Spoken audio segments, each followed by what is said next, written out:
Hi, welcome to my channel the Vimla's vlogs. ఈరోజు mutton keema biryani ఎలా చేయాలో చూద్దాం. ముందుగా ఒక కుక్కర్ తీసుకుని దాంట్లో 7-8 టేబుల్ స్పూన్ల ఆయిల్ వేసుకోవాలి. ఆయిల్ వేడైన తర్వాత 2 బిర్యానీ ఆకులు, 3 యాలకులు, 4 లవంగాలు, 2 ఎండుమిర్చి, కొంచెం కరివేపాకు వేసుకొని ఫ్రై చేసుకోవాలి. 2 ఇంచుల దాల్చిన చెక్క కూడా వేసుకోవాలండి.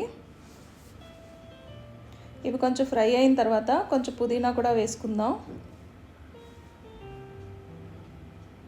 పుదీనా కూడా ఫ్రై అయిన తర్వాత ఒక 3 పచ్చిమిర్చి చెక్కల కింద కట్ చేసుకోవాలండి.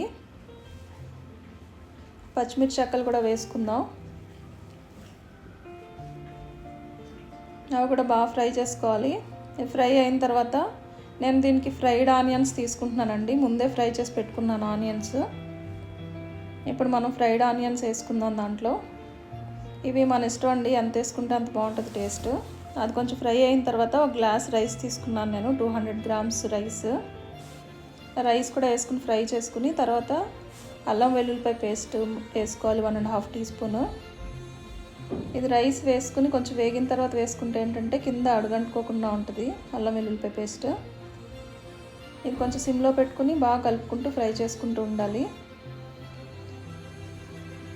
ఇది కొంచెం ఫ్రై అయిన తర్వాత దీనిలో తగినంత ఉప్పు వేసుకుందాం.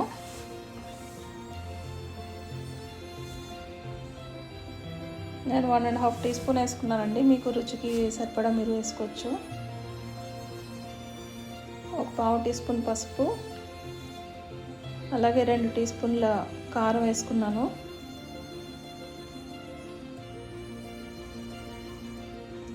ఒక 1/2 టీ స్పూన్ వచ్చి జీలకర్ర పొడి, 1.5 టీ స్పూన్ వచ్చి ధనియాల పొడి,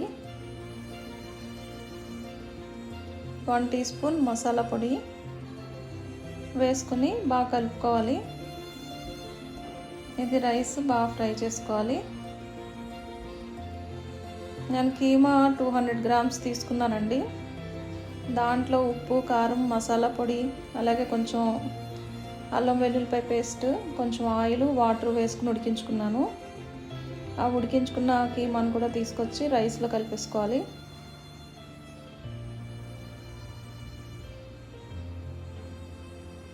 ఇది రైస్కి బాగా కలిసిన తర్వాత నేను 1:2 వేడి నీళ్ళు వచ్చి వేడి చేసుకున్నాను, మరగపెట్టుకుని ఉంచుకున్నాను.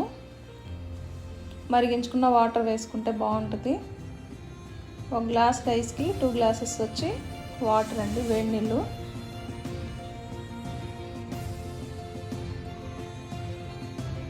వేసుకుని దీంట్లో 1 టేబుల్ స్పూన్ నెయ్యి వేసుకున్నాను. వేసుకుని కొంచెం ఉడికి వరకు కొంచెం ఉంచి కొంచెం లైట్గా ఉడికినాయి అనిపించుకుని మనం కొంచెం కొత్తిమీర చల్లుకోవాలి. చూడండి, రైస్ కొంచెం ఉడికొచ్చింది. ఇప్పుడు మనం కుక్కర్ మూత పెట్టుకుని సిమ్లో ఉడికించుకోవాలండి. మనం విజిల్ పెట్టుకోకూడదు. విజిల్ పెట్టుకుని బిర్యానీ కన్నా మనం ఇలా చేసుకున్న బిర్యానీ బాగుంటుంది. రెడీ అయిపోయిందండి.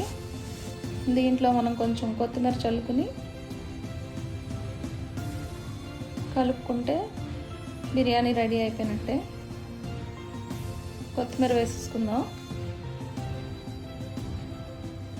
అంతే అండి, tasty mutton keema biryani ready.